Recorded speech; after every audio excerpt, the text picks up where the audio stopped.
Banditry started under the watch of APC because they were the ones that brought them in. It was 1992-93 in Kaduna. A riot broke out which they call the Zango Kataf riot. I was a young boy, very, very young then. And people were killed in scores. If you are not an Afsa person practicing Muslim in Islam, they were killed. Especially if you are from the southern part of Kaduna, the tribes from the southern part of Kaduna, they were massacred. It was called the Zango Kataf riot. And if the next thing they do is to burn churches, kill Christians, and then if they are done with that, then they focus on businesses that is for Igbo people, Igbo-owned businesses, and they destroyed it. I grew up knowing that Christians are an endangered species in Nigeria. In the year 2000, when the Sharia riots, how many of you have heard of the Sharia riots? Hundreds of thousands of people were killed in Kaduna. I can remember vividly that we had to defend our house from people. They brought some Fulani boys and they faced our house. They were shooting arrows. They were spotting our zinc. They spotted our zinc shooting arrows. Even though I was a Muslim then. Even though my father was a Muslim then. But because majority of the people in our compound were Christians, so they were willing to destroy every one of us because we're living with Christians. I can remember a particular church in Mando, for those that know Mando, in Kaduna, called Chapel of Redemption. That church was destroyed. And so from that time, anytime there's a little hanky-panky in Nigeria, the first target is churches and Christians. And this has prevailed for a long time. That even if there's a problem with in another country, the Muslim and the Hausas in Nigeria will rise up and begin to kill Christians. How many of you remember the Miss World crisis in 2002, 2001, 2002? That somebody drew a picture of Muhammad or something in France. Long away in France, and they began to fight in Nigeria. Are you following me? Christians are endangered species. Now let me give you, and that's how it has continued. Scores have been killed, and they focus on regions where there is a mixture of both Christianity and Islam. If you look at states like Kaduna, states like Plateau State, states like Nasarawa, states like Taraba, states like Benue, states like Bauchi, states like Gombe, states like Borno. These are places where they focus on because they intend to eliminate every living Christian in that place. Anybody that debunks it is a total lie because I have grown and lived in the north. I've spent 80 to 80% of my life in the north, so I understand this thing. Several times, I cannot forget the Sharia riot. We were running for our lives. Even though we're Muslims, but we're still running because as far as you are not of that ethnic group, practicing what they practice, you are a victim. You can be burnt alive. Many of us saw human beings that were burnt alive, like roasted like yam. And it has been going on for a long time. The genocide against the Christian faith. Are you with me? Many years ago, in Kano State, a man was beheaded. And anything they talk about there, he said blasphemy. And guess who was the person that led it? The man called Sanusi, Lamino Sanusi was the one that led him on. And they beheaded him, they killed the woman. They killed him and they put his hand on the stake and they were using it to parade the city. You will understand of a woman also that is an evangelist. Evangelist Eunice that was preaching about 2016 or 18 in Abuja. And they killed her. We cannot talk about a young girl called Deborah Samuel that was killed. I schooled in Jos, and for years, the people of Plateau have been massacred. Riot pregnant every single time. The one that the moment anything happens, the next people that are victims are Christians. And it is unfortunate that all these years the government have not been able to do anything about it. But the agenda is deep. Are you with me this morning? Why am I saying? Because I don't want us to be ignorant people. If we are ignorant people, they will control the narrative. And this is, let me tell you this truth. God will not come and fight for you. Remove that thing from your mind. If Christians don't rise up, pray from that to tomorrow. God is not coming to fight for you. Are you with me? Now, in the year 2009, Boko Haram started. Boko Haram started because of a section, it was a political movement. They created Boko Haram as a political talks to bring confusion into the government of Goodluck Jonathan. And to be able to, destroy any opposition, starting from Borno State, under the watch of a man called Kashim Shettima, which is now the vice president of Nigeria.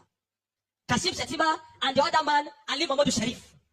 These were the people that started the business of Boko Haram as a political talks to be able to oppose their opponents.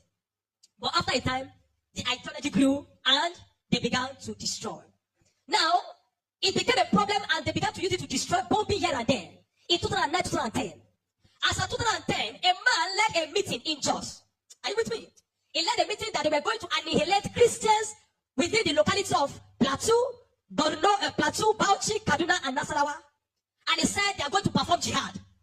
They will bring jihad and they will go to kill. If the Islamic leaders are not willing to lead them, he is ready to lead the movement. I have the minutes of that meeting in my phone presently. Guess who is that person? Isa Pantami, that was the former Minister of Communication under Buhari's regime. And several times, these are people that are terrorist sympathizers. And that is why the Nigerian army have not been able to win the war against the terrorism. Because the terrorists have infiltrated the Nigerian ranks, the army ranks, so they cannot win the war. that said Osama bin Laden was a better Muslim than he is. He was sad when Osama bin Laden was killed. And he has said it several times that Boko Haram should not be killed. He said they are Muslim brothers. How do you win a war against terrorism when there are people high in government that are sympathetic to terrorism? How do you win that war? Now, there are 4 categories of insecurity or people that are causing insecurity. Number 1, you have Boko Haram. Number 2, you have bandits. Number 3, you have Fulani herdsmen. Now I'm going to show you how they are connected. Many people don't know. The Boko Haram and the Fulani herdsmen have one mission. The mission is simple: Islamize Nigeria. Come to a territory that are Christian dominated, kill everybody there, occupy their land.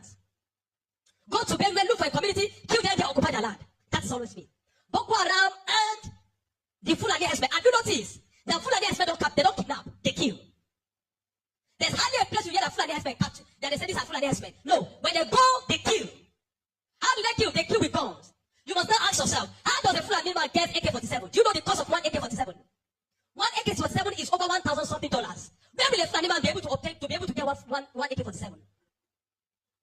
Are you with me? And now, so you know that there are people that are sponsoring this movement. Then the Boko Haram and the Fulani, they go about Christian-dominated areas. You will understand that when this terrorism started in Nigeria, that only people that were killed were Christian churches. You will not hear that they kill anyone. It is Christians and churches. I remember in Kaduna then that churches began to look for security men to guide their churches in every service day. Otherwise, you can be in church and then the next thing is boom, everybody dies. And churches that don't have money to hire soldiers began to use some of their members. I was a member of the security team in my church in Deeper Life in Kaduna in 2010. Because we don't stay in the church. Once I come to the church in the morning, we stay outside, moving around patrolling, because anybody can come and drop anything. So when Boko Haram started, the majority of Muslims, the Hausa, Northern Muslims, the Hausa, they were happy. I know people that were celebrating it. If you see them crying today, I'll tell you why. At the initial beginning of this thing, they were happy celebrating the killings of Christians. They said they are purging Nigeria of army. It was majorly on Christians and Christian-dominated areas. But when it comes to 2014, the man Buhari and APC that wanted to overthrow the government of Jonathan, by all means, decided to employ mercenaries from Niger, from Chad, from all those Fulani, from other African nations where they're Fulani, and they brought them into Nigeria. What was the goal? The goal was that if Jonathan does not concede defeat in the election, they were going to rain hell on Nigeria. So they brought in these mercenaries, and they equipped them with rifles, the El-Rufais, the Buharis. Are you with me? The El-Rufais, the Buharis. Every one of these people called APC, they brought in mercenaries and armed them in the bushes and told them to wait. The moment Jonathan did not concede defeat in the election, they were going to start. But unfortunately for them, Goodluck knew of the assignment. He got intel about it because the man said his ambition does not want the blood of millions. So the man conceded defeat and left. And so they declared APC winner. Now, you have already brought people from different parts to come and fight. But what they wanted to come and fight for did not achieve anymore. So now they left those people in the bush. They left them with guns and ammunition in the bush. And when Buhari became the president, he abandoned them. Instead of them to settle them and let them go back, they abandoned them. And the people saw Nigeria as a place that is good. And the people decided to remain in Nigeria. Those are the people that started bandits. Before, we don't have anything like bandits. Banditry started under the watch of APC, under Buhari, because they were the ones that brought them in. Kidnapping, because they needed to survive. So they started by kidnapping. And they started by kidnapping. And they started by kidnapping. And they started by kidnapping. Over time, now, you understand that there are certain parts of this nation where there are mineral resources. Don't be an ignorant Christian. Follow me. Don't be an ignorant Christian. Don't be in a nation where you don't have understanding of what is happening. Now, there are some parts of Nigeria where there are good resources. And so, and this is have been illegally mined by elites, the military generals, the oligarchs, the people that are the leadership of the North. They were mining these resources, and the money does not go into the federal government account. So what they do is that they employ the services of this banditry to create two things. Number one, to create diversion. So when you go to Zamfara, that's why you hear that they say there is killing in Zamfara now. It's because of the illegal gold mine. There is gold in Zamfara that they are mining. And so these bandits that are already in the bush, some people collaborate with them, partnered with them, and told them to see, keep creating confusion, create chaos. When you keep creating chaos, the Nigerian state and the people of Nigeria will not be able to focus on the illegal mining. They'll be concerned about the insecurity. So the insecurity is created as a means of diversion in the north. Are you following me? It is created as a means of diverting the attention of the military and the Nigerian populace from being able to focus on the illegal mining of resources. And any part of the north where there is resources, you find out that insecurity there. Recently, it has started in Kwara because there's a great amount of lithium in Kwara too that they have discovered and they're mining. So they partner with the Chinese because the people that do this illegal mining are the Chinese. They partner with the Chinese to be able to. So the bandits became the security men of the Chinese and all those people to protect them. So that while they're mining, they can begin to cause chaos. Because while the people are mining and they are causing chaos, kidnapping, nobody will be able to focus on what the Chinese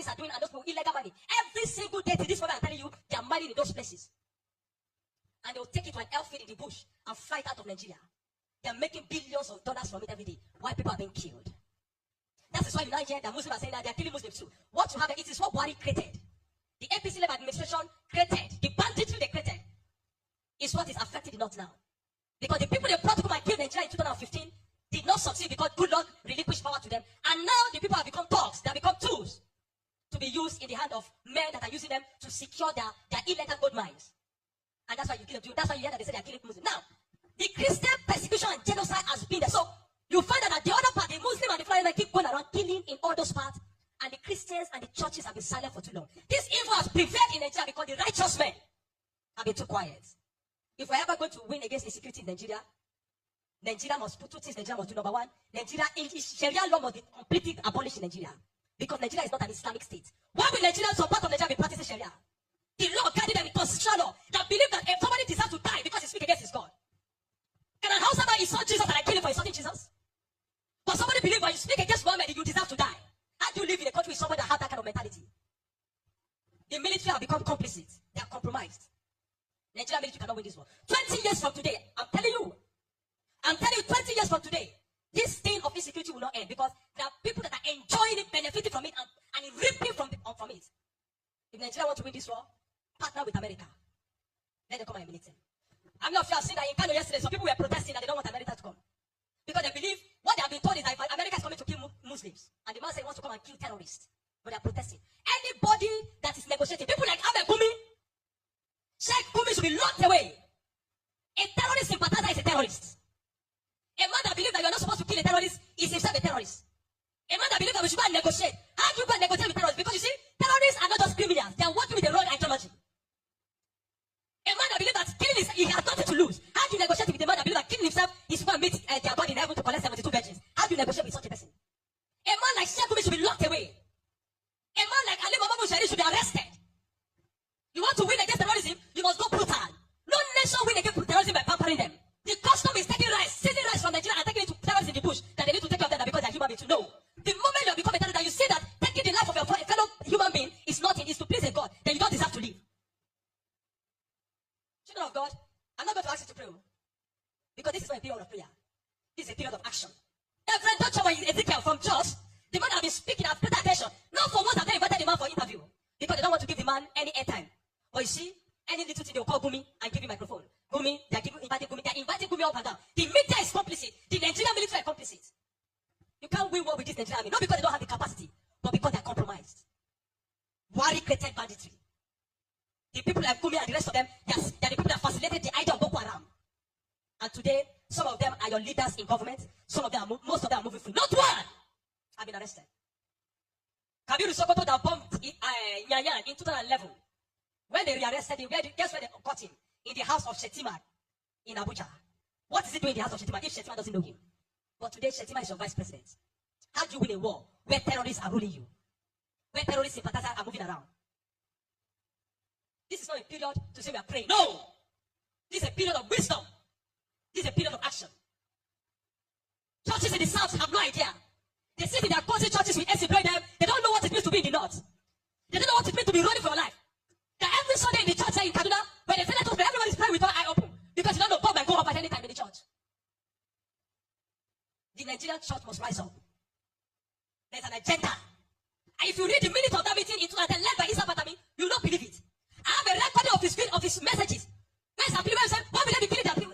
He said, why will they be killing his Muslim brothers? Referring to Boko Haram as their Muslim brothers. How do you win with such a people in government? And that guy was a minister under Buhari for 8 years. Do you know what I'm telling you this morning? You are a Nigerian. If you are not aware of what is happening around you, in a short time, one day your calamity will just come. You will not know how. Are you with me? The banditry that is destroying them in the north was created by the people Buhari brought for mercenaries to destroy Nigeria in 2015 in case he did not win.